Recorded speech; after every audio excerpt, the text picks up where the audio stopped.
Good evening to all of you. Am I audible? Yes, sir. Yes, sir.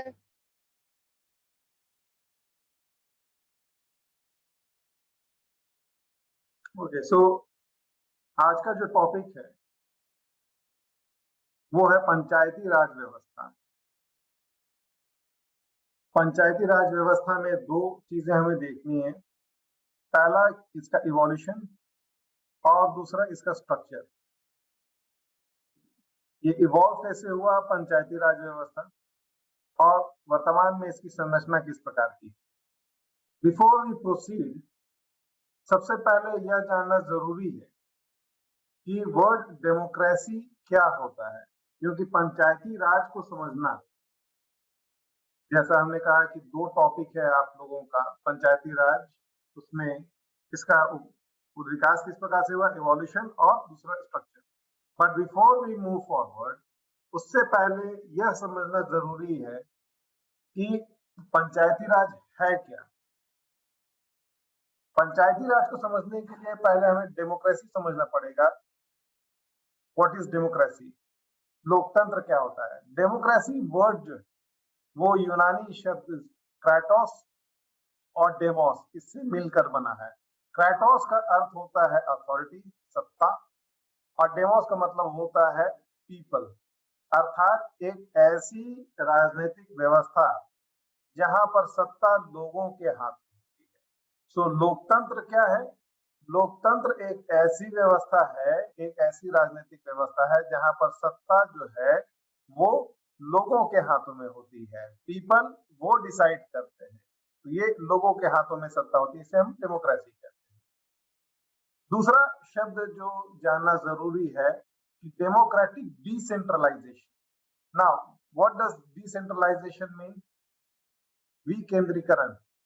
विकेंद्रीकरण का अर्थ होता है कि सत्ता को केंद्रित नहीं रख करके विकेंद्रित किया जाए, अर्थात लोगों तक इसको पहुंचाया जाए। देखिए सत्ता किस प्रकार से होती है, ये पीपल है,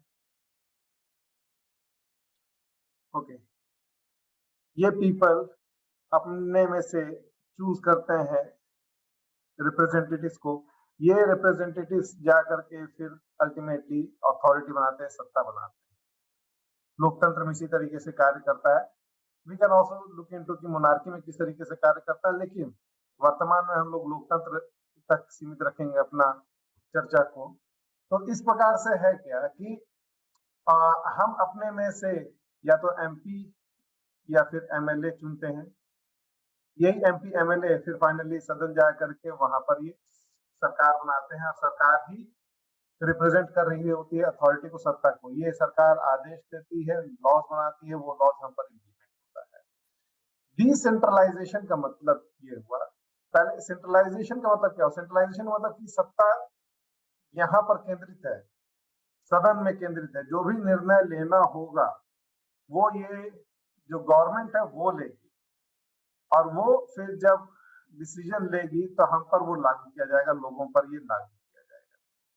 तो ये एक केंद्रीकृत व्यवस्था है जहां पर सत्ता, अथॉरिटी सारा का सारा केंद्र के पास रहता है, या जो सरकार है उसके पास रहता है।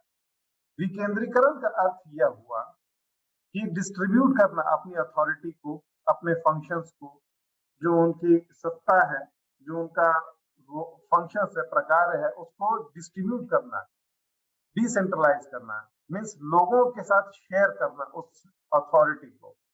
इसे हम कहते हैं डिसेंट्रलाइजेशन। तो पंचायती राज व्यवस्था जो है वो एक उदाहरण है डिसेंट्रलाइजेशन का। इसमें होता क्या है कि सरकार, ठीक है, यहाँ पर मान लीजिए राज्य सरकार जो है, राज्य सरकार वो अपनी अथॉरिटी को डिवॉल्व कर रही है लोगों के पास कि भाई आप अपने से निर्णय लीजिए। केंद्रीकृत व्यवस्था में क्या होता है कि सारा निर्णय हम लेंगे, आप पर टैक्स कौन सा लगेगा, स्कूल कहाँ खुलेगा, शिक्षा व्यवस्था किस प्रकार का होगा, नदी नाला कूप कहाँ बनेगा, सड़क का निर्माण किस प्रकार से होगा, ये सारा निर्णय हम लेंगे केंद्रीकृत व्यवस्था में। लेकिन विकेंद्रीकृत व्यवस्था डिसेंट्रलाइजेशन में है क्या, ये डिसीजन आप लीजिए, हम लोगों के पास ये अथॉरिटी को डिवॉल्व करते हैं। तो ये डेमोक्रेटिक डिसेंट्रलाइजेशन हुआ, लोकतांत्रिक विकेंद्रीकरण। और पंचायती राज व्यवस्था इसी डेमोक्रेटिक डिसेंट्रलाइजेशन का एक उदाहरण है, उत्कृष्ट उदाहरण है ना। पर्पस क्या था पंचायती राज का? What was the aim? Aim panchayati raj का 3 एम था। पहला, to give more power to people, लोगों के पास शक्ति होनी चाहिए, सत्ता लोगों के पास होनी चाहिए, क्योंकि लोकतंत्र का अर्थ ही यही होता है, जनता का शासन। दूसरा, decentralization, introduce decentralization of power in administration. केंद्रीकृत व्यवस्था में होता क्या है कि सारे निर्णय हम ले रहे हैं, लेकिन हमें मालूम नहीं है कि आपकी जरूरतें क्या है। जो निर्णय ले रहे हैं, वो जिनके ऊपर निर्णय वो लागू किया जा रहा है, वो उससे कट ऑफ है। ये गांव है, गांव का जो भी निर्णय लिया जा रहा है वो राज्य का सदन में लिया जा रहा है। राज्य का सदन में जो लोग निर्णय ले रहे हैं वो इन लोगों से कटे हुए, कट ऑफ है। सो डिसेंट्रलाइजेशन के माध्यम से होगा क्या कि इनकी जरूरतें ये इनको बेहतर मालूम है, इनकी प्राथमिकता ये बेहतर जानते हैं। जो इलेक्टेड रिप्रेजेंटेटिव्स हैं वो इनसे कट ऑफ है, इनकी जरूरतों के बारे में उनको जानकारी नहीं है, इनकी समस्याओं के बारे में जानकारी नहीं है। तो बेहतर ये रहेगा कि इनको पावर दिया जाए, ये स्वयं से निर्णय है क्या बेहतर है उनके लिए, स्कूल कहाँ खुलना चाहिए, पाठ्यक्रम क्या होना चाहिए, सड़क का निर्माण होना चाहिए तो कैसे होना चाहिए, कूप का निर्माण होना है।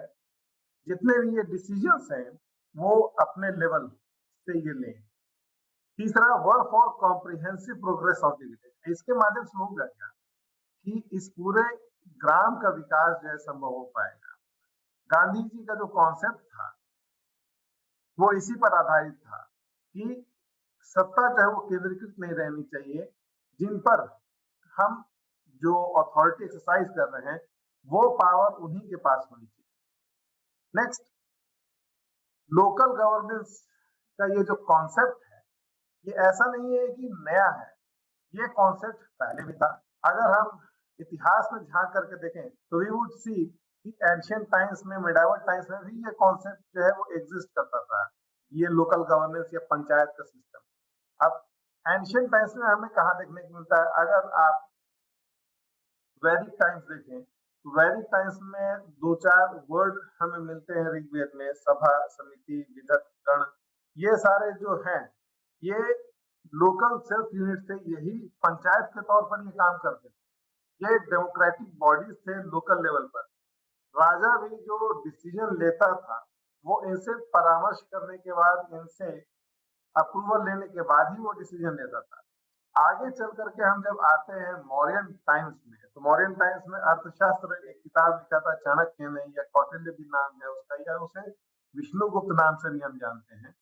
उसने मेंशन किया है कि वहां पर शासन जो है उसमें पंचायत का एक महत्वपूर्ण रोल होता था। शहरों को पुर नाम से जाना जाता था, और जो शहरों का प्रबंधन देख रहा होता था, जो हेड होता था, जो इंचार्ज होता था, उसे पुरमुख कहते थे। शहर को पुर कहा जाता था, और जो हेड होता था, इंचार्ज होता था, उसे हम लोग कहते थे नागरिक या प्रमुख। गांव का जो मुखिया होता था उसे हम लोग ग्रामिक कहते थे।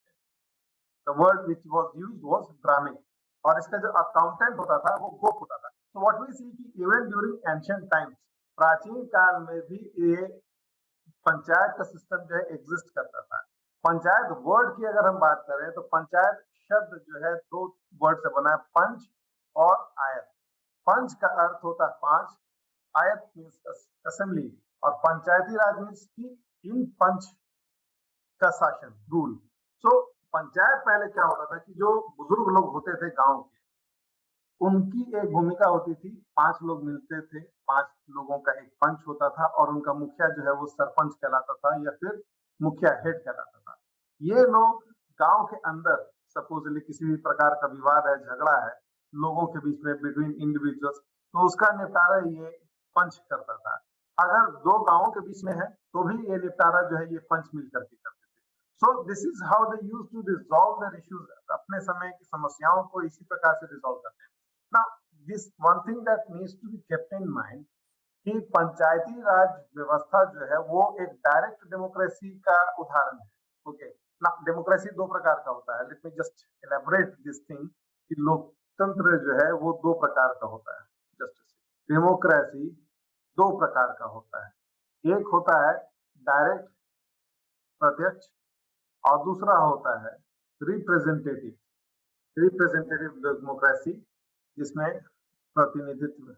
डायरेक्ट डेमोक्रेसी में होता क्या है कि लोगों के पास सत्ता होती है, शक्ति इन्हीं के हाथों में होती है। डायरेक्ट डेमोक्रेसी, डेमो और cracy, demo means people, cracy means authority. इसका अर्थ हुआ कि डायरेक्ट डेमोक्रेसी का अर्थ हुआ कि अथॉरिटी जो है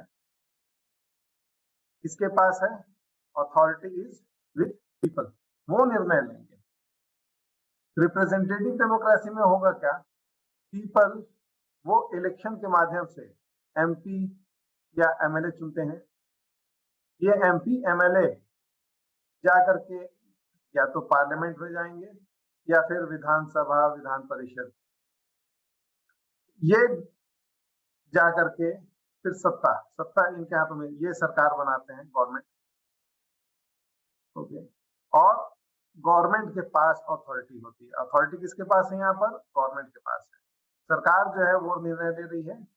ओके, और ये अथॉरिटी एक्सरसाइज किया जा रहा है पीपल के पास। तो ये इनडायरेक्ट डेमोक्रेसी है, ये रिप्रेजेंटेटिव डेमोक्रेसी, क्योंकि ये जो है इलेक्टेड रिप्रेजेंटेटिव जो विधानसभा विधान परिषद या पार्लियामेंट में गए हैं, वो रिप्रेजेंट कर रहे हैं पीपल को। क्योंकि ये कॉन्सेप्ट रिप्रेजेंटेटिव डेमोक्रेसी का कॉन्सेप्ट कहाँ आता है, जहां पर आबादी बहुत बड़ी है।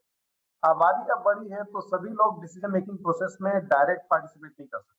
अब छोटा सपोजली घर है, तो घर में सभी लोग मिलकर के साझे रूप से डिसीजन ले सकते हैं। लेकिन अगर शहर का डिसीजन लेना है, एक स्टेट का डिसीजन लेना है, एक कंट्री का डिसीजन लेना है, आबादी जहां बड़ी है, तो वहां पर डिसीजन लेना, सभी की सहमति लेना संभव नहीं। अब उदाहरण के तौर पर मान लीजिए कि भारत और किसी पड़ोसी देश के साथ युद्ध हो जाए। अब यह निर्णय लेना है सरकार को कि भाई हमें हमला करना चाहिए कि नहीं करना चाहिए। तो वहां पर डायरेक्ट डिसीजन जो है, अगर लोगों के पास सत्ता दिया जाएगा, वो डिसीजन मेकिंग में उनकी महत्वता ज्यादा रहेगी। तो वैसे में डिसीजन मेकिंग जो है वो डिले होगा जब तक डिसीजन लेंगे। क्योंकि हम डिसीजन लेंगे कैसे, अगर हम लोगों से सजेशंस लेंगे, एडवाइस लेंगे, वो संभव नहीं है, क्योंकि ये सारे डिसीजंस जो है तुरंत लेने होते हैं, टाइम टेकिंग प्रोसेस होगा। दूसरा, कई डिसीजंस जो है वो हमें राष्ट्रीय हित में सीक्रेसी में मेंटेन रखना पड़ता है। हम अगर इसमें जनमत लेना शुरू करेंगे, लोगों का ओपिनियन लेना शुरू करेंगे कि भाई पाकिस्तान ने या चाइना ने आक्रमण कर दिया तो हमें जवाब देना चाहिए कि नहीं देना चाहिए, जितना समय हमें डिसीजन लेने में लगेगा उतने समय में तो वो लोग अटैक करके हमारे देश पर कब्जा करेंगे। सो डायरेक्ट डेमोक्रेसी वहां पर पॉसिबल नहीं हो पाता है, जहां पर 130 करोड़ लोगों से अगर हमें ओपिनियन लेना है तो वो पॉसिबल नहीं है। तो हम क्या कर रहे हैं कि यहाँ पर रिप्रेजेंटेटिव डेमोक्रेसी है। रिप्रेजेंटेटिव डेमोक्रेसी जो हमारे चुने हुए नेता मंत्री, वो हमारे बिहाफ में हमारा डिसीजन लेते हैं, हमारे हित के लिए डिसीजन लेते हैं। लेकिन दूसरी व्यवस्था, अगर छोटा समाज है तो छोटे समाज में डायरेक्ट डेमोक्रेसी काम कर सकता है। कई जगह, कई देशों में, आज भी छोटे देशों में ये डायरेक्ट डेमोक्रेसी का कॉन्सेप्ट है। इनिशियली जब ये वर्ड ओरिजिन में आया था डेमोक्रेसी, उस समय डायरेक्ट डेमोक्रेसी का ही कॉन्सेप्ट था, जहां पर लोगों के हाथों में सत्ता होती थी, लोग निर्णय लेते थे। लेकिन ये तब संभव है जहां आबादी कम होगी, लोग अगर वहां कम होंगे तो वहां पर डिसीजन ले पाना संभव है। जैसे गांव है, तो गांव में आबादी कम होती है, वहां पर सभी लोग जो है वो डिसीजन ले सकते हैं। तो ये जो डायरेक्ट डेमोक्रेसी है, पंचायती राज व्यवस्था में हमें डायरेक्ट डेमोक्रेसी देखने को मिलती है। क्योंकि पंचायती राज व्यवस्था में सबसे जो स्मॉलेस्ट यूनिट होता है ना, वो होता है ग्राम सभा। गांव का एक सभा होता है जिसमें गांव के सभी व्यस्त सदस्य वो इसके मेंबर्स होते हैं, और जो भी निर्णय होता है वो ये ग्राम सभा के माध्यम से किया। ये एक डायरेक्ट डेमोक्रेसी का उदाहरण, this is an example of direct democracy, जहां गांव के सभी लोग जो है निर्णय प्रक्रिया में शामिल हैं। So this is what we see कि पंचायती राज व्यवस्था जो है वो डायरेक्ट डेमोक्रेसी है। और दूसरा जो हमारा ये सिस्टम है, लोकतंत्र का जो सिस्टम है, जहां पर पार्लियामेंट है एट सेंट्रल लेवल, और अगर स्टेट के लेवल पर विधानसभा है, विधान परिषद है, ये रिप्रेजेंटेटिव डेमोक्रेसी का एग्जाम्पल। तो इट इज एसेंशियल कि आप इस डिफरेंस को समझिए, डायरेक्ट डेमोक्रेसी और representative democracy. Next, we are looking into कि किस प्रकार से ये एंशियंट टाइम्स में इवॉल्व किया था। पंचायती राज व्यवस्था एंशियंट टाइम्स में किस प्रकार से था, ये हम लोग देख रहे थे कि मौर्यन टाइम्स में पंचायती राज व्यवस्था कुछ इस प्रकार से था कि गांव का जो मुखिया होता था वो ग्रामीण कहलाता था, इसका अकाउंटेंट होता था वो कहलाता था। शहर, जो बड़े शहर हुआ करते थे, उनका प्रबंधन देखता था नागरिक, या नागरिक भी वर्ड यूज है, या फिर प्रमुख, इसके हाथों में रहता था शहर का जो भी एडमिनिस्ट्रेशन है। आगे हम जब आते हैं तो गुप्ता टाइम्स में भी इसी तरह का व्यवस्था देखने को मिलता है। मॉडर्न टाइम्स की अगर हम बात करें तो गांव का संघ जो यूनिट होता था, इन कई गांव को मिलाकर के एक स्थानिक बनता था। ओके, आज जैसे जस्ट सेकंड इसे एक्सप्लेन कर दें आप लोगों को ना। गांव है तो गांव एक नहीं, बहुत सारे गांव मिलेंगे, बहुत सारे गांव मिल करके उस समय एक स्थानिक बनता था। फिर स्थानिक के ऊपर होता था मंडल। ये हम बात कर रहे हैं मॉडर्न टाइम्स में। आज के समय में अगर हम बात करेंगे तो गांव है, बहुत सारे गांव को मिलाते हैं, ठीक है। गांव के लेवल पर आपका पंचायत होता है, बहुत सारे गांव को जब हम मिलाते हैं तो वो तहसील होता है, यहाँ पर पंचायत समिति होगा, और इन पंचायत समितियों को जब हम मिलाएंगे तो जिला बनेगा, डिस्ट्रिक्ट। तो जिला में जिला परिषद होगा। तो यही व्यवस्था उस समय भी एग्जिस्ट करता था, मौर्यन टाइम्स में भी एग्जिस्ट करता था। जो यहाँ पर तहसील है वो उस समय स्थानिक कहलाता था, और स्थानिक का जो इंचार्ज होता था वो कहलाता था प्रादेशिक। गांव का जो एडमिनिस्ट्रेशन है वो देखने वाला होता था रजिस्ट्री, एडमिनिस्ट्रेशन और जस्टिस। गांव, एक पर्टिकुलर गांव का जो हेडमैन है उसे हम ग्रामिक कहते थे। गुप्ता टाइम में जब हम आते हैं तो ये जो तहसील आज हम जिसे कह रहे हैं, जो उस समय मौर्यन टाइम्स में स्थानिक कहलाता था, वो उस समय विषय कहलाता था, और उसका इंचार्ज होता था विषयपति। गांव का इंचार्ज जो है वो ग्रामपति कहलाता था। सो व्हाट वी सी, प्राचीन काल में भी इस तरह की व्यवस्था हुआ करती थी, जहां पर जो लोकल एडमिनिस्ट्रेशन है वो लोकल हाथों में ही रखा जाता था। मिडाइवल टाइम्स में जब हम आएंगे तो मिडाइवल टाइम्स में हम क्या देख रहे हैं, सल्तनत काल जब था तो प्रोविंसेस को हम लोग विलायत कहते थे। गांव का जो गवर्नेंस है उसमें दो तीन लोग महत्वपूर्ण रोल प्ले करते थे, मुकद्दम, पटवारी, चौधरी, खूत, ये लोग इंपॉर्टेंट रोल प्ले करते थे। मुकद्दम जो थे वो एडमिनिस्ट्रेशन में उनका इंपॉर्टेंट रोल था, पटवारी जो थे वो कलेक्शन ऑफ रेवेन्यू, और चौधरी जो हुआ करते थे, गांव का चौधरी, वो जो भी डिस्प्यूट होता था गांव में उसको सेटल करने के लिए, गांव के जो भी मसले हैं उसका निपटारा के लिए चौधरी हुआ करता था। सो व्हाट वी सी कि इवन ड्यूरिंग मेडाइवल टाइम गांव को इतना पावर था, मिला हुआ था, लोगों को इतना पावर मिला हुआ था कि वो अपना प्रशासन स्वयं से। लेकिन जब हम आते हैं ब्रिटिश टाइम्स में, अंग्रेजों के समय जब हम आते हैं तो अंग्रेजों के समय में हम क्या देखते हैं कि ये सारी व्यवस्था जो है वो चेंज होने लगती है।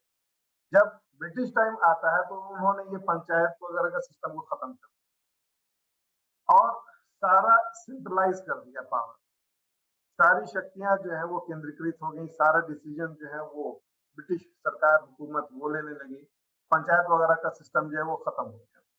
1870 के आसपास में मेयो ने प्रयास किया डिसेंट्रलाइजेशन का, फिर से कि लोगों को भी शामिल किया जाए, जिनके ऊपर हम गवर्न कर रहे हैं उन लोगों की सहमति, उनकी सहभागिता भी जरूरी है। इसलिए उन्होंने लोकल सेल्फ गवर्नेंस का रिजोल्यूशन पास किया था 1870 में, और इसके बाद फिर जब 1882 में रिपन आए तो उन्होंने डिसेंट्रलाइजेशन पर काफी काम किया। So this year 1882 can be considered as Magna Carta of local democracy in India. लेकिन इसके बावजूद जो है अंग्रेज बहुत ज्यादा इस पक्ष में नहीं थे कि भारतीयों को शामिल किया जाए शासन व्यवस्था में, उनको इसे दूर रखा जाए, शासन से उनको दूर रखा जाए। शासन जो है वो अंग्रेज देखेंगे, बाकी सबऑर्डिनेट पद पर उनको जरूर रखा जाए, लेकिन गवर्नेंस उनके हाथों में नहीं दिया जाए। सो this is how Panchayati raj system जो है एंशिएंट टाइम्स में वर्क करता था, मिडाइवल टाइम्स में वर्क करता था। जब अंग्रेजों का टाइम आया तो उस समय ये पंचायती राज का सिस्टम जो है वो नॉन एग्जिस्टेंट हो गया। आजादी जब हमें मिली तो आजादी के बाद फिर प्रयास किया गया कि दोबारा से इस पंचायती राज व्यवस्था को लागू किया जाए। अब ये यहाँ से हमारा शुरू होता है इवोल्यूशन ऑफ पंचायती राज। तो नेहरू ने प्रयास किया कि वापस से डिसेंट्रलाइज किया जाए पावर को, पंचायतों को फिर से क्रिएट किया जाए, उनको शक्तियां दिया जाए, उनकी सहभागिता, उनकी सहमति भी शामिल की जाए डिसीजन मेकिंग में। प्लानिंग कमीशन का गठन होता है 1950 और पहला फर्स्ट ईयर 5 ईयर प्लान जो है वो एग्जिस्टेंस में आता है 1951 में। 1952-53 में आता है नेशनल एक्सटेंशन सिस्टम। यही नेशनल एक्सटेंशन सिस्टम ये क्या था, इसके तहत प्रयास किया गया सामुदायिक विकास केंद्र स्थापित करने का, सामुदायिक विकास कार्यक्रम, कम्युनिटी डेवलपमेंट। ये नेशनल एक्सटेंशन सिस्टम था जो 1953 में शुरू किया गया। इसके 3 मेन ऑब्जेक्टिव थे, सामुदायिक विकास हो, कम्युनिटी डेवलपमेंट, तकनीकी विकास हो, technological development, and third objective जो था डेवलपमेंट विद सोशल जस्टिस। विकास ऐसा हो जिससे कि सामाजिक न्याय भी, सरकार जो है निचले तबके तक पहुंच सके, सामाजिक न्याय कर सके। तो इस उद्देश्य से ये नेशनल एक्सटेंशन सिस्टम लाया गया था और इसका एक इंपॉर्टेंट पार्ट जो था वो था community development programme. Community development programme शुरू किया गया था 52 में, उसी समय में जिस समय नेशनल एक्सटेंशन सर्विस, और इस 1954 में कम्युनिटी डेवलपमेंट ब्लॉक्स, सामुदायिक विकास प्रखंड स्थापित किए गए थे। 1957 में जाकर के पंचायती राज पर बात की है, लेकिन उससे पहले हम लोग कम्युनिटी डेवलपमेंट ब्लॉक समझने पहले क्या है कि 1953-54 में कम्युनिटी डेवलपमेंट ब्लॉक की स्थापना की गई। पर्पस ये था कि गांव तक, प्रखंडों तक, ब्लॉक्स तक हम विकास को ला सकें, और इसके तहत बनाया गया था block administrative team. Block administrative team या जिसे शॉर्ट में बैट हम कहते थे, इसमें ब्लॉक डेवलपमेंट ऑफिसर होते थे, फिर ये ब्लॉक डेवलपमेंट ऑफिसर्स होते थे, एक्सटेंशन ऑफिसर्स होते थे, और गांव के लेवल के कर्मचारी। हेड जो होता था इनका बीडीओ, आज भी होता है। जो लोग जेपीएससी वगैरह की तैयारी कर रहे हैं तो उन्हें इस चीज की जानकारी होगी कि एडमिनिस्ट्रेटिव सर्विस में जो ये पद होता है ब्लॉक डेवलपमेंट ऑफिसर या फिर सीईओ का भी हो सकता है, अगर आपका डिपेंड कर रहा है कि आपकी पोस्टिंग कहाँ हो रही है। प्रखंड में अगर पोस्ट हो रहा है तो ये बीडीओ का पोस्ट मिलेगा, और अंचल में अगर आपकी पोस्टिंग हो रही है तो सीईओ का पोस्ट मिलेगा। तो सीईओ या अंचल अधिकारी, अब बीडीओ का मतलब हो गया प्रखंड विकास पदाधिकारी। तो ये बीडीओ का काम क्या था कि वो डेवलपमेंट एक्टिविटीज को देखेगा। ब्लॉक हो गया, बहुत सारे गांव को मिलाकर के ब्लॉक बनता है ना। इसकी शॉर्टकमिंग क्या थी, ये अपना सक्सेसफुल नहीं हो पाया कम्युनिटी डेवलपमेंट प्रोग्राम, और मेन रीजन इसका क्या था कि ये डेवलपमेंट का काम हमने किसको दे दिया, एक सरकारी कर्मचारी को। बीडीओ जो होता है वो एक प्रशासनिक अधिकारी है, वो राज्य लोक सेवा आयोग के माध्यम से चयनित होकर के जाता है।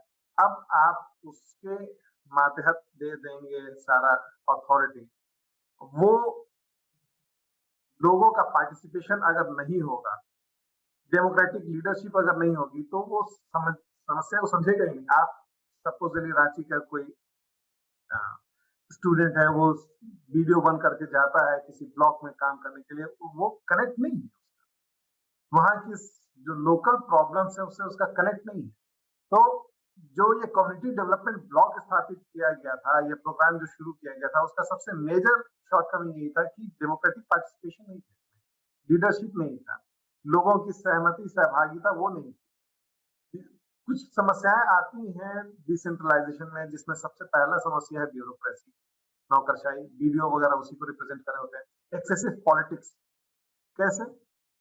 देखिए, सत्ता जो है कोई भी अपने हाथ से देना नहीं चाहता है। डिसेंट्रलाइजेशन सुनने में तो अच्छा लगता है, लेकिन डिसेंट्रलाइजेशन में होता क्या है कि हम सत्ता लोगों के साथ शेयर कर रहे हैं। अगर हम लोगों के साथ शेयर करने लगेंगे सत्ता, जो अगर आप नेता के पॉइंट ऑफ व्यू से सोचिए, एमपी एमएलए के पॉइंट ऑफ व्यू से अगर वो शेयर करेंगे तो स्वाभाविक है कि उनके शक्ति में कटौती है।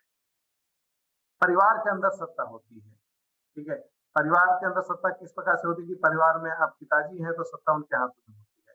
अब पिताजी सारा डिसीजन अपने हाथ में रखना चाहते हैं, माँ को भी इन्वॉल्व नहीं करते हैं। डिसेंट्रलाइजेशन का मतलब होगा कि थोड़ा सा पावर उनको माँ को देना होगा, थोड़ा पावर बच्चों को देना होगा। ये नहीं हो पाता है, वो सत्ता को अपने हाथों में रखना चाहते हैं। तो नेता मंत्री भी इसी प्रकार से, एमपी एमएलए जो है वो नहीं चाहते हैं कि डिसेंट्रलाइजेशन हो, क्योंकि डिसेंट्रलाइजेशन होगा तो सत्ता तो उतना ही नहीं है, शक्ति तो उतनी ही है, अपने ही शक्ति में से वो शक्तियों को इन्हें देना पड़े। एक बड़ा रीजन जो ब्लॉकेड है पंचायती राज व्यवस्था को लागू करने में, वो ये है कि ब्यूरोक्रेसी पहला बड़ा प्रॉब्लम है। दूसरा है एक्सेसिव पॉलिटिक्स। जो एमपी एमएलए है वो नहीं चाहेंगे कि पंचायती राज व्यवस्था जो है वो सुदृढ़ हो, मजबूत हो, डिसेंट्रलाइजेशन हो, क्योंकि कहीं ना कहीं फिर उनकी शक्तियों में कमी आएगी। तीसरा, लैक ऑफ पीपल्स पार्टिसिपेशन। लोगों में भी जागरूकता होनी चाहिए, लोगों में भी इच्छा होनी चाहिए कि हम इस डिसीजन मेकिंग प्रोसेस में पार्टिसिपेट करें। चौथा, lack of train and qualified staff चाहिए इसके लिए, पंचायती राज व्यवस्था लागू करने के लिए, क्योंकि उनको सपोर्टिंग स्टाफ चाहिए। पंचायत या गांव के लोगों को सपोर्टिंग स्टाफ चाहिए। अब फॉर एग्जांपल, आप जो एमपी एमएलए हैं वो सारे डिसीजन जो है वो स्वयं से नहीं लेते, उनके सपोर्टिंग स्टाफ होते हैं, जो सिविल सर्वेंट्स होते हैं वो उनके सपोर्टिंग स्टाफ होते हैं। तो गांव में भी हमें इस प्रकार का ट्रेंड और क्वालिफाइड स्टाफ चाहिए होता है जो उनकी मदद करे। Then lack of local bodies interest in implementing the CDP, especially the village panchayat. Local bodies जो थी उनका भी एक इंटरेस्ट नहीं था इस सामुदायिक विकास कार्यक्रम को सुचारू रूप से चलाने में।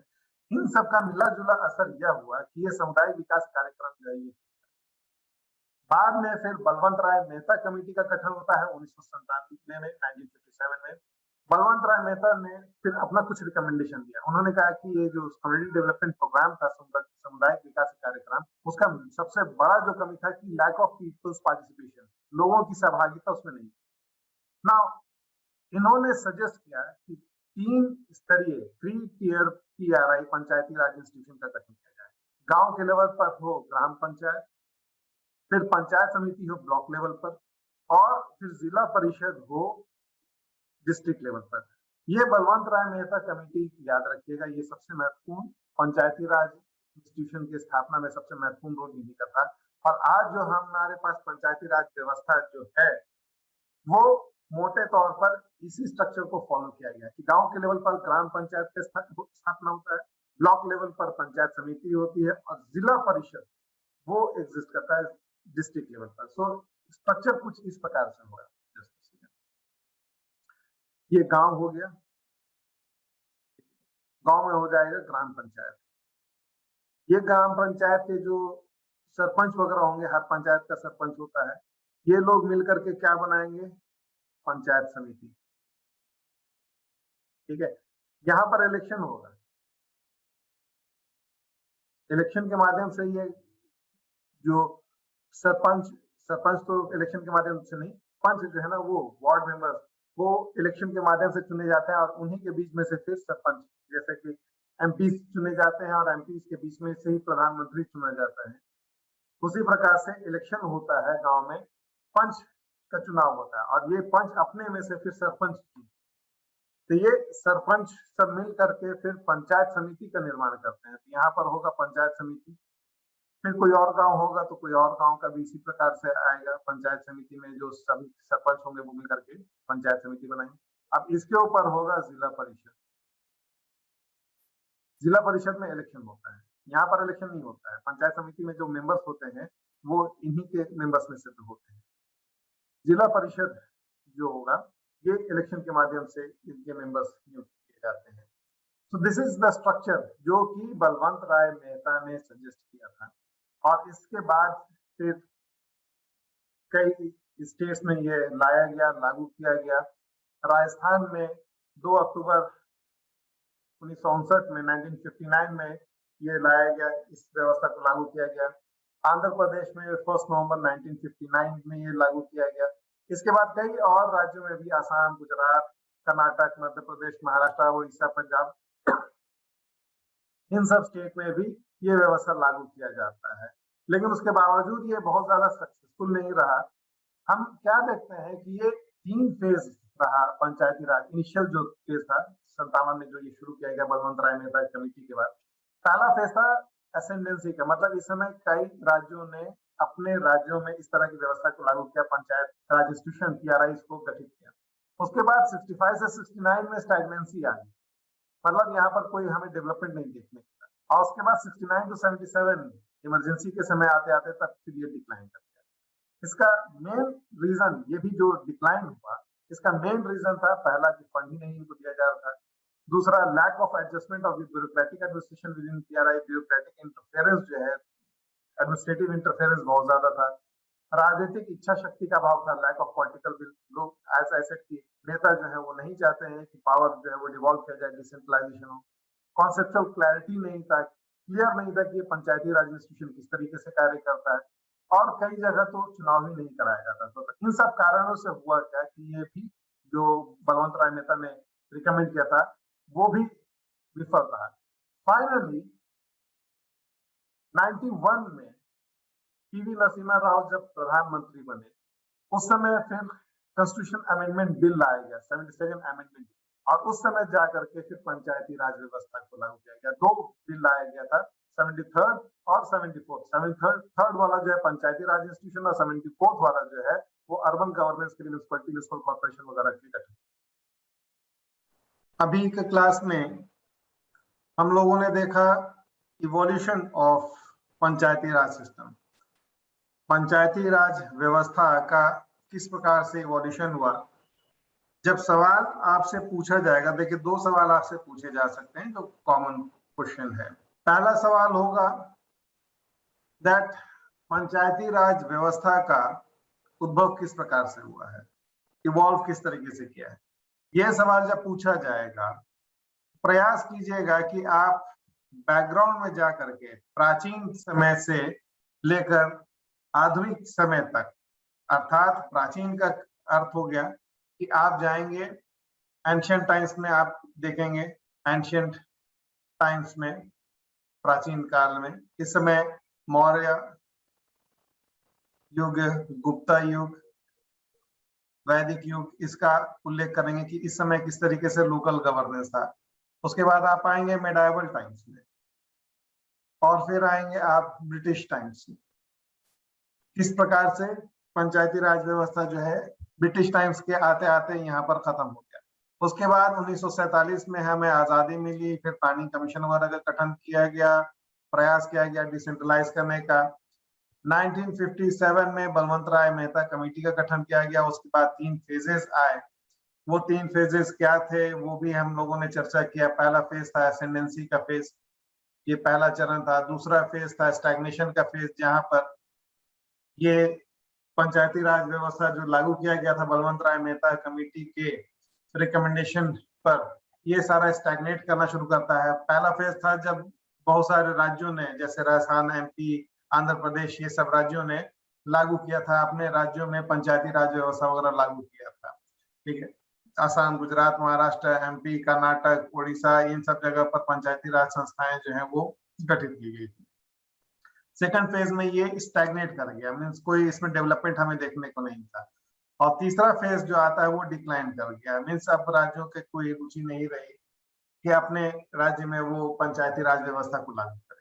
उसके पीछे क्या क्या कारण थे वो हम लोगों ने चर्चा किया कि फंड नहीं था, ब्यूरोक्रेटिक रेड टेपिज्म जो है वो बहुत ज्यादा था, पॉलिटिकल विल, राजनीतिक इच्छा शक्ति का अभाव था, कॉन्सेप्चुअल क्लैरिटी भी नहीं था कि पावर कितना है। कॉन्सेप्चुअल क्लैरिटी का मतलब यह है कि पंचायत के पास ये क्लैरिटी भी नहीं था कि उनको कितना पावर दिया गया, क्योंकि बहुत सारी चीजें जो है धुंधली रखी गई थी। ठीक है, हमने सिस्टम बना दिया, हमने पंचायती व्यवस्था लागू कर दिया, लेकिन जब तक हम बताएंगे नहीं कि आपकी शक्तियां क्या है, अथॉरिटी क्या है, आप टैक्स ले सकते हैं, नहीं ले सकते हैं, नया टैक्स, नया कर लगा सकते हैं, नहीं लगा सकते हैं, तो ये सब चीजों की क्लैरिटी नहीं है। अगर कि आपको क्या क्या पावर दिए गए, आप स्कूलों का संचालन देख सकते हैं कि नहीं देख सकते हैं, किसका रहेगा, पंचायत है तो ठीक है, सरपंच का मेन डिसीजन रहेगा या पंचों की सहभागिता रहेगी या ब्लॉक डेवलपमेंट ऑफिसर जो है वो इम्पोर्टेंट ऑफिसर होगा, वो डिसीजन लेगा। तो ये क्लैरिटी नहीं थी इस फेज में,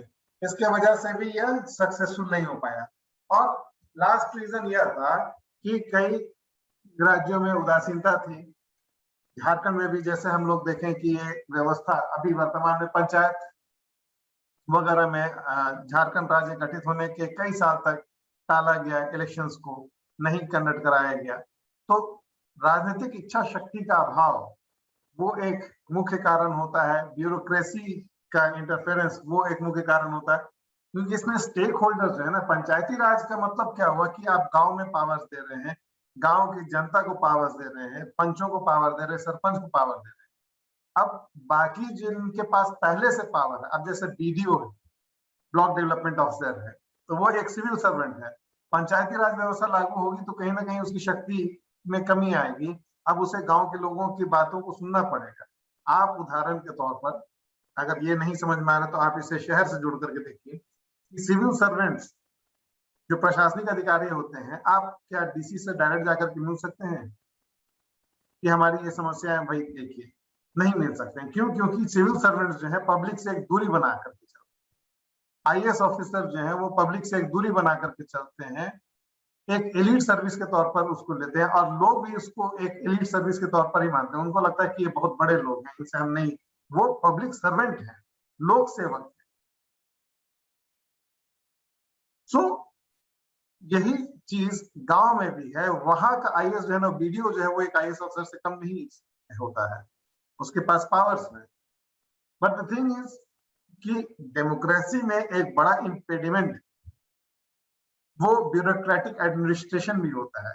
नौकरशाही एक बड़ा इम्पेडिमेंट भी होता है। नौकरशाही को जनता से कनेक्ट करना चाहिए। ब्यूरोक्रेसी को, आईएएस अफसर हो, बीडीओ हो, इनको जनता से कनेक्ट करना चाहिए, उनका सेवक बनना चाहिए। पब्लिक सर्वेंट है ये, पब्लिक मास्टर्स नहीं है। लेकिन होता क्या है वस्तुतः कि ये पब्लिक सर्वेंट्स नहीं होकर के पब्लिक मास्टर्स हो जाते हैं, पब्लिक से वो दूरी बना लेते हैं, जिसकी वजह से जो डेवलपमेंट वर्क है वो इम्पीडेड होता है। सो ये कारणों से ये सक्सेसफुल नहीं हो पाया, और फिर फाइनली ये ठंडे बस्ते में चला गया। 91 में टीवी नरसिम्हा राव जब प्रधानमंत्री बनते हैं तो उस समय एक कॉन्स्टिट्यूशनल अमेंडमेंट बिल लाया गया सितंबर 1991 में, और उसके बाद 73वां और 74वां कॉन्स्टिट्यूशनल अमेंडमेंट बिल पास किया गया 92 में। दिसंबर 1992 में 2 कॉन्स्टिट्यूशनल अमेंडमेंट बिल पास किया गया। इन अमेंडमेंट के माध्यम से गांव में पंचायती राज व्यवस्था लागू किया गया 73वां अमेंडमेंट के माध्यम से, और 74वां अमेंडमेंट के माध्यम से शहरी क्षेत्रों में लोकल सेल्फ गवर्नेंस लाया गया, म्यूनिसिपैलिटी वगैरह, नगर निगम वगैरह का गठन का, और उनको शक्ति देने की फिर बात की। तो फाइनली 92 में जाकर के ये पंचायती राज व्यवस्था को लागू किया जाता है और उसको एक संवैधानिक दर्जा दिया जाता है। ये संविधान में परिवर्तन किया गया, कोई एक सिंपल एक्ट नहीं पास किया गया, संविधान में चेंज किया गया, अमेंड किया गया। नाउ क्या क्या मुख्य प्रावधान था इसमें, हम यह देखने का प्रयास करते हैं दैट मेन प्रोविजंस क्या क्या थे।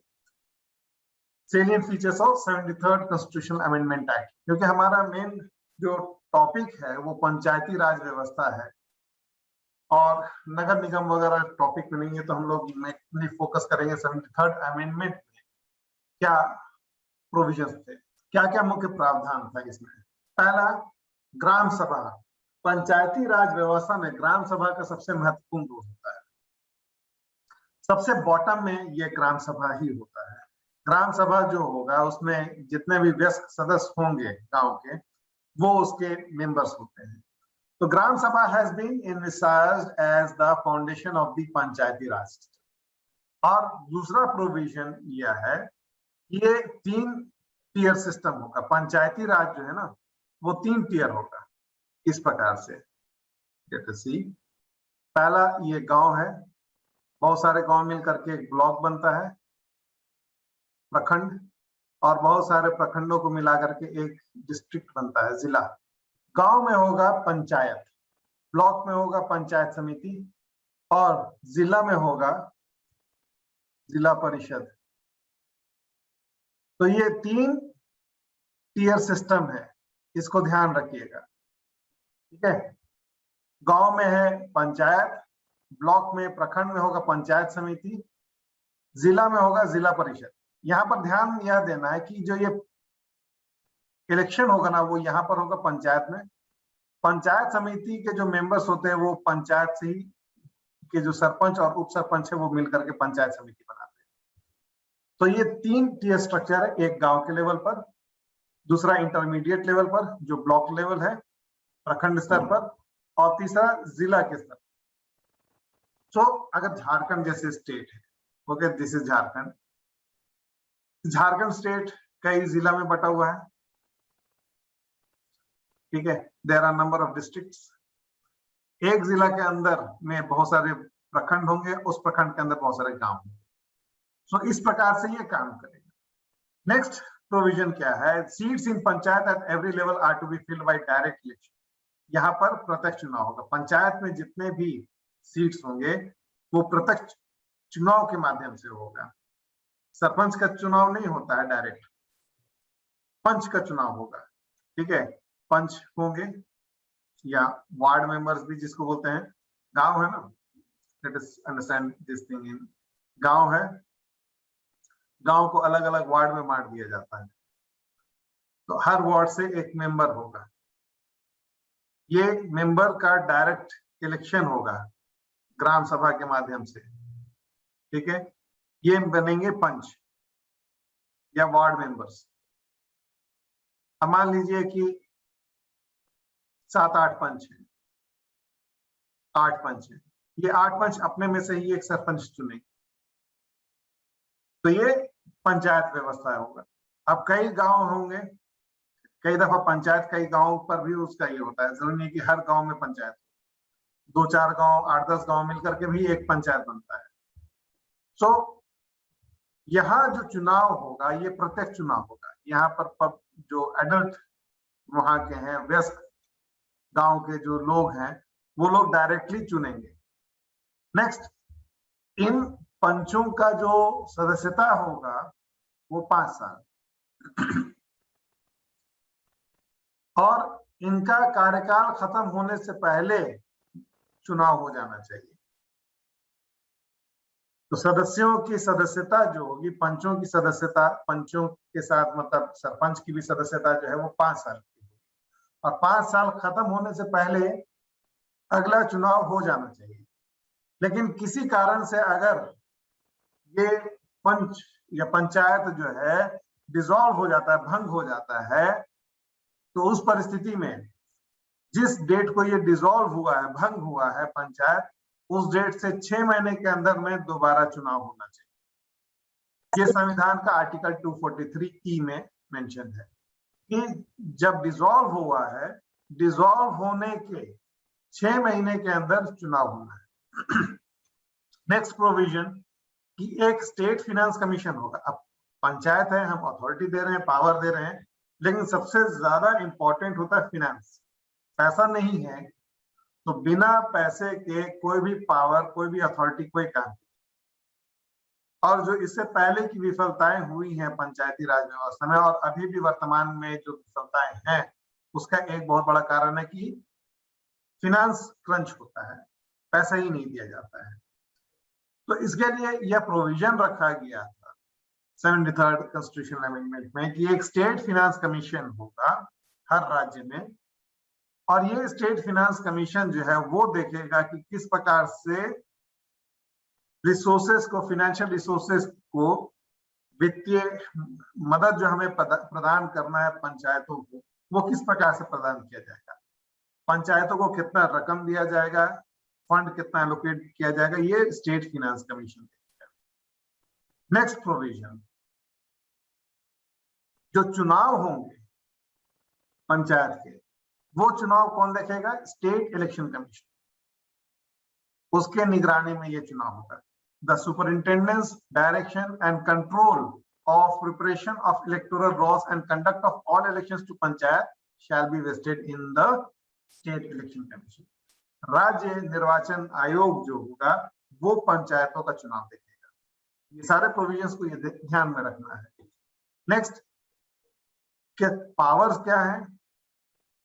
11th शेड्यूल जो है संविधान का, संविधान में जो 11वीं अनुसूची है, उसमें 29 विषय चिन्हित किए गए हैं। इन विषयों पर पंचायती राज इंस्टीट्यूशन जो है उनका हक, उस पर वो कानून बना सकते हैं, निर्णय ले सकते हैं। फिर जो बीच वाला लेवल है पंचायत समिति, पंचायत समिति हर जगह नहीं होगा। हमने क्या कहा कि 3 tier स्ट्रक्चर है, यहाँ पर पंचायत है, यहाँ पर पंचायत समिति है, यहाँ पर जिला परिषद है। पंचायत समिति हर जगह नहीं बनेगा, केवल उन्हीं राज्यों में जहां पर आबादी 20 लाख से अधिक है वहीं पर पंचायत समिति बनेगा, अर्थात उससे कम है वहां पर फिर पंचायत समिति का गठन नहीं होगा। आर्टिकल 243D में रिजर्वेशन का प्रोविजन है कि ये जो पंच होंगे और सरपंच होंगे वहां पर आरक्षण किस प्रकार से लागू होगा, इसका सारा प्रोविजन जो है आर्टिकल 243D में दिया गया है। तो ध्यान रखिएगा 243D में रिजर्वेशन का प्रोविजन है और इससे पहले जो हम लोगों ने चर्चा किया 243E उसमें चुनाव का है कि कब चुनाव होगा, अगर भंग हुआ चुनाव कब होगा। तो रिजर्वेशन का प्रोविजन क्या है, वो रिजर्वेशन का प्रोविजन 243D में दिया हुआ है कि हर पंचायत में शेड्यूल कास्ट और शेड्यूल ट्राइब के लिए सीटें आरक्षित होंगी। कितनी आरक्षित होंगी वो उनकी जनसंख्या पर निर्भर करेगा। The seats shall be reserved for scheduled caste and scheduled tribe in proportion to their population. और ये नीति एक्सटेंड होगी office of the chairperson, sarpanch या बाकी जो भी उप सरपंच है वहां पर भी ये नीति लागू होगी। जितने पंचायत है उसमें इनके लिए आरक्षण की व्यवस्था हो। Reserve seats in be allocated by rotation to different constituency in the panchayat. आरक्षित सीटें जो होंगी, आप मान लीजिए कि जिला पंचायत समिति उसमें कई पंचायत आ जाते हैं, तो हर जगह एक बार में रिजर्वेशन नहीं, रोटेशन के बेसिस पर अगर ये कंस्टिट्यूएंसी को रिजर्व रखा गया तो अगले बार दूसरे कंस्टिट्यूएंसी को रिजर्व रखा जाएगा और कितना रिजर्वेशन होगा वो उनके जनसंख्या के अनुपात में होगा। साथ ही यह भी प्रोविजन दिया गया है कि इसमें से 1/3 वो वीमेन के लिए होगा। Not less than 1/3 of the total number of seats reserve shall be reserve for women. जितना सीट आरक्षित रखा गया है शेड्यूल कास्ट और शेड्यूल ट्राइब के लिए, उसमें से 1/3 उनकी विमेन के लिए होगा। तो ये सारा रिजर्वेशन का प्रोविजन आपको दिया गया है आर्टिकल 243D, ये याद रखिए। ग्राम सभा, ग्राम सभा क्या है? That it is a body consisting of all people registered in the electoral rolls who belong to a village comprised within the area of the panchayat at the village level. तो एक पंचायत है तो एक पंचायत हो सकता है कि एक गांव आए या उसमें 4, 5, 8, 10 गांव भी आ सकते हैं। तो उस पंचायत में मतलब इतने ये सभी गांव में जितने भी वयस्क सदस्य हैं जिनका नाम वहां की मतदाता सूची में है, इलेक्टोरल रोल्स में है, वो सब ग्राम सभा के सदस्य। ये सबसे महत्वपूर्ण बॉडी है क्योंकि ये परमानेंट बॉडी है। ग्राम सभा का चुनाव नहीं होता है। ग्राम सभा में ऑटोमेटिकली जितने लोग जो इलेक्टोरल रोल्स में हैं वो सभी उसके सदस्य हैं। ग्राम सभा is the smallest and the only permanent unit in the panchayati raj system. तो ये चीज ध्यान रखिए, ग्राम सभा सबसे छोटी इकाई है और ये स्थायी इकाई है क्योंकि मेंबर्स वही रहेंगे।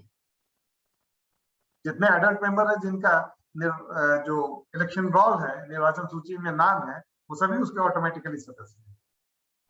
अब इस ग्राम सभा की शक्तियां क्या हैं, पावर्स क्या हैं, ये उस स्टेट का लेजिस्लेचर डिसाइड करता है कि उसको कितनी शक्तियां दी गई हैं।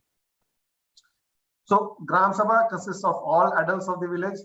ये एक परमानेंट बॉडी है और जो भी पंचायत का जो खर्चा है, it controls and approves the spending of money received from the government.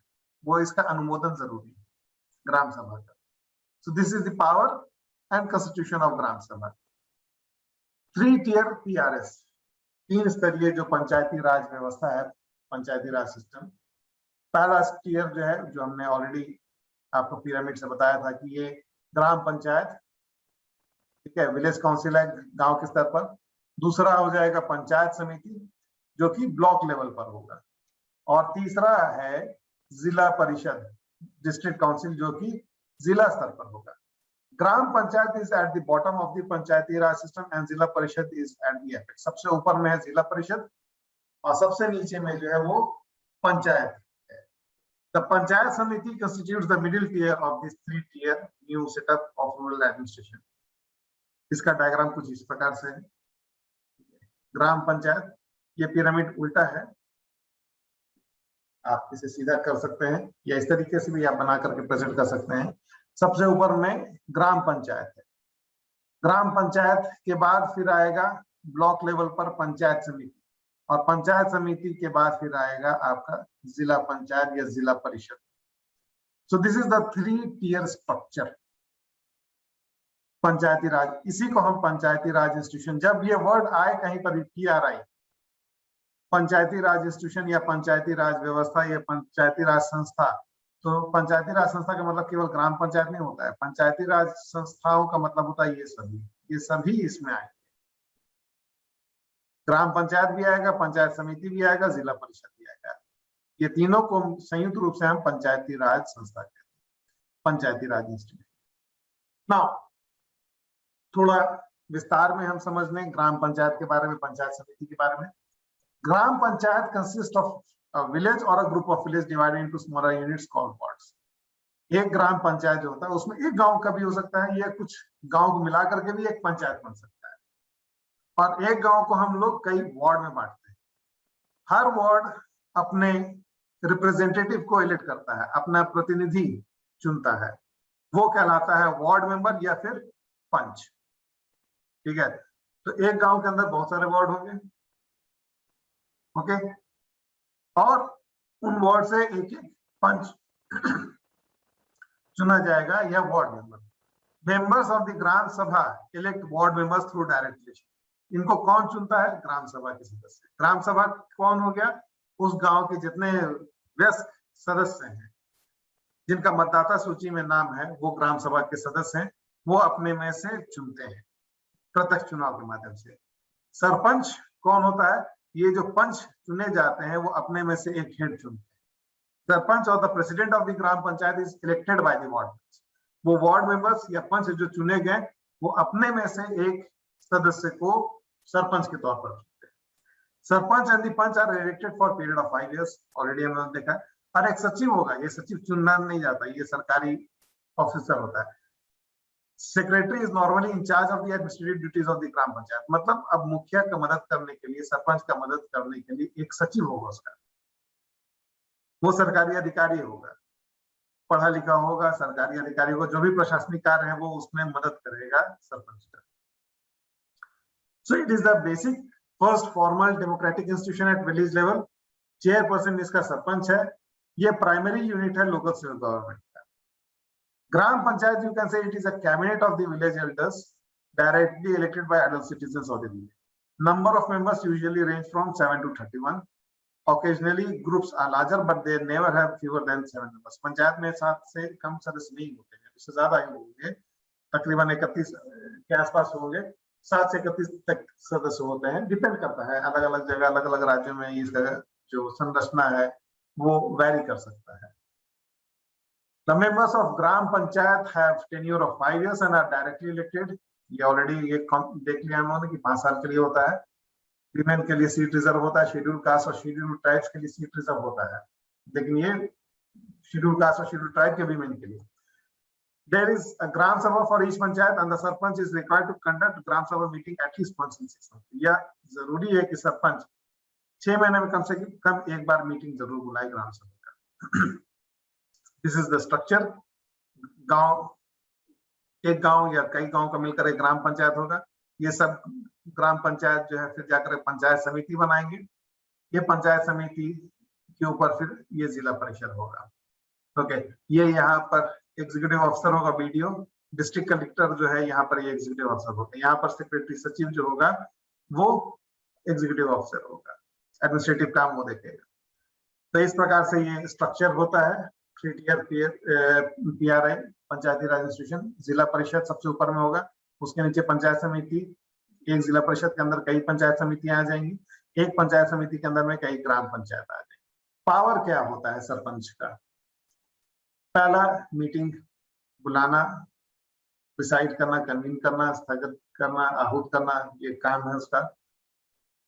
जो भी रिकॉर्ड है उसका प्रॉपर मेंटेनेंस, मीटिंग में मिनट्स तैयार होता है, वो सरपंच के रोल है, उसकी जिम्मेवारी है कि वो सब मीटिंग जो है उसका मदद करने के लिए सचिव है। सचिव उसका सारा लेखा जोखा रखता है। जो भी ग्राम पंचायत का प्रॉपर काम, अगर कुछ भी गड़बड़ी है तो उसके लिए रिस्पॉन्सिबल सरपंच होगा।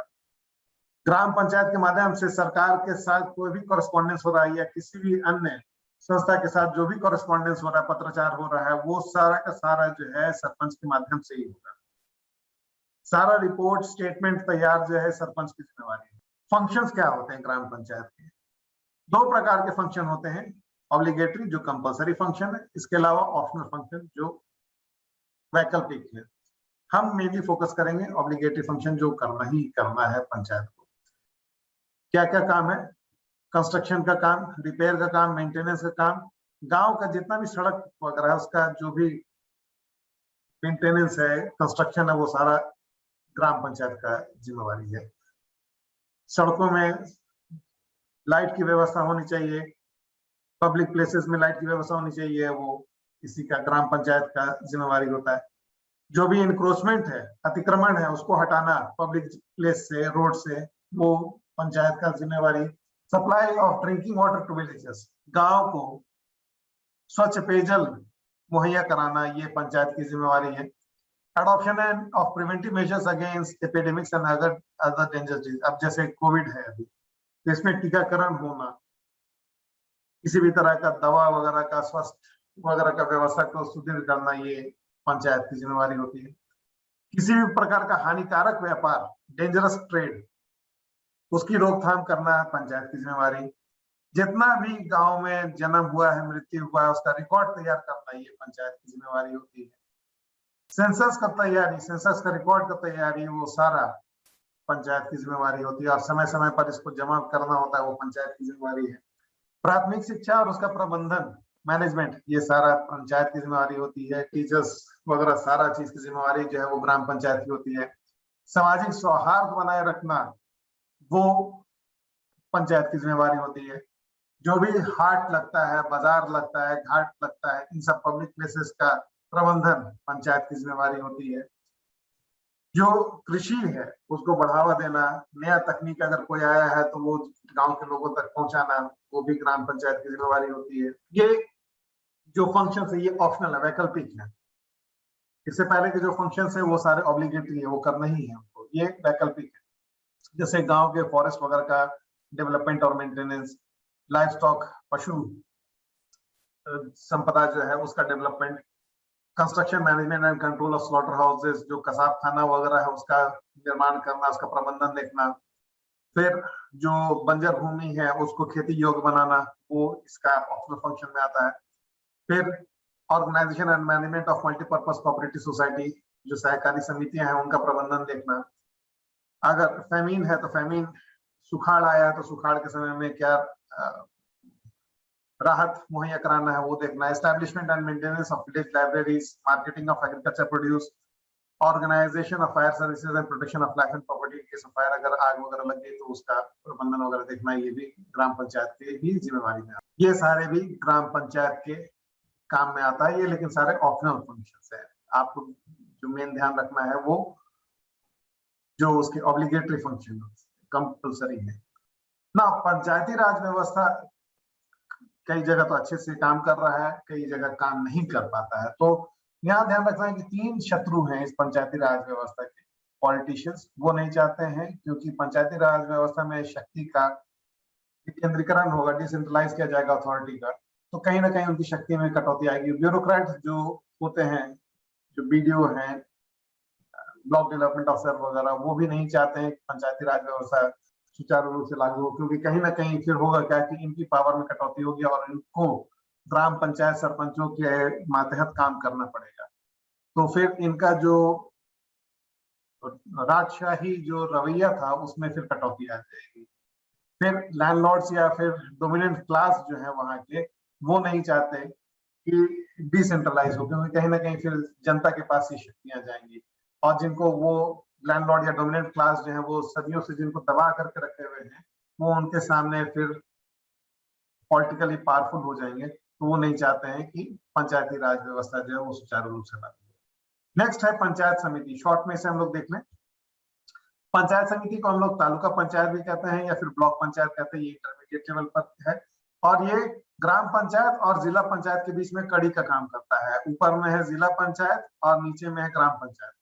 These blocks do not hold election for panchayat समिति काउंसिल सीट्स। यहाँ पर कोई चुनाव नहीं होता है। किस प्रकार से होता है? Block council consist of all the sarpanch and up sarpanch from each gram panchayat and along with the members of the legislative assembly. तो इसका इस तरह से कॉन्स्टिट्यूशन है। इसमें पंचायत समिति में कौन कौन मेंबर्स होते हैं? जितने भी सरपंच हैं गांव के और उप सरपंच, वो इसके ऑटोमेटिकली सदस्य होते हैं। जो एमएलएज होंगे उस एरिया के वो उसके मेंबर्स हो जाएंगे। जो एमपीज होंगे उस एरिया के वो उसके मेंबर हो जाएंगे। एसोसिएट मेंबर जो रिप्रेजेंटेटिव है कोऑपरेटिव सोसाइटी सहकारिता समिति के वो उसके मेंबर होंगे। और जिला परिषद के कुछ सदस्य जो है वो उसका जो उस ब्लॉक से है वो उसके सदस्य होंगे। तो ये 5 मेंबर्स से बनता है। यहाँ पर कोई इलेक्शन नहीं हो रहा है पंचायत समिति में। ग्राम पंचायत में होता है, जिला पंचायत में होता है, लेकिन पंचायत समिति में कोई चुनाव नहीं हो रहा। पंचायत समिति के जो मेंबर्स हैं वो जिला परिषद के और ग्राम पंचायत के मेंबर्स में से ही, और इसके अलावा एमपी एमएलए वगैरह और कोऑपरेटिव सोसाइटी के मेंबर्स वो मिलकर के बनाते हैं पंचायत समिति। ये तालुका स्तर पर या ब्लॉक लेवल पर ये काम कर रहा होता है। ऑलरेडी इसके बारे में उन्होंने देख लिया है। ब्लॉक डेवलपमेंट ऑफिसर बीडीओ जो होता है, जो सरकार के द्वारा नियुक्त होता है, वो चीफ एग्जीक्यूटिव ऑफिसर होता है इस पंचायत समिति का, और इसका लीडर के तौर पर वो काम करता है। फंक्शंस क्या हैं इसके? जो भी विकास का काम है वो पंचायत समिति, प्रखंड स्तर पर जो भी विकास का काम है वो पंचायत समिति देखेगा।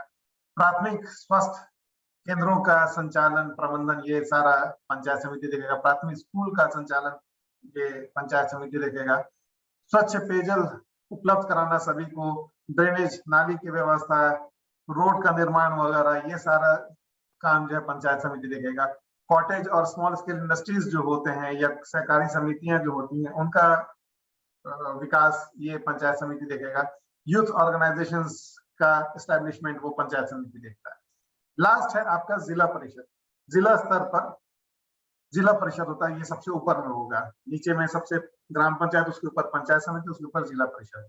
It looks after the administration of rural area of the district and it's office is located at district headquarter. इसका ऑफिस जो होगा वो जिला हेडक्वार्टर में होगा।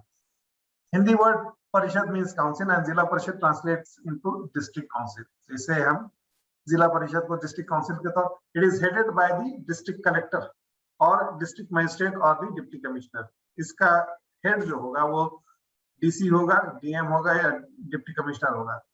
ये लिंक के तौर पर काम करता है। ये किसके साथ लिंक के तौर पर काम करता है? पंचायत समिति और राज्य सरकार। राज्य सरकार और पंचायत समिति के बीच में ये लिंक के तौर पर काम करता है जिला परिषद। Okay, next constitution. इसके ग्राम पंचायत के जैसा ये भी एक इलेक्टेड बॉडी होता है। पंचायत समिति इलेक्टेड बॉडी नहीं है, लेकिन जिला परिषद इलेक्टेड बॉडी होता है। Chairperson of block samiti also represent the district panchayat like block panchayat. The MPs and MLAs are also members. जो ब्लॉक समिति के जो चेयरपर्सन होते हैं वो भी इसमें सदस्य होते हैं, और इसके अलावा एमपी एमएलए जो होंगे वो भी उसके सदस्य होंगे। गवर्नमेंट जो है एक चीफ एग्जीक्यूटिव ऑफिसर अपॉइंट करता है जो कि जिला पंचायत का प्रबंधन देखेगा, प्रशासन देखेगा।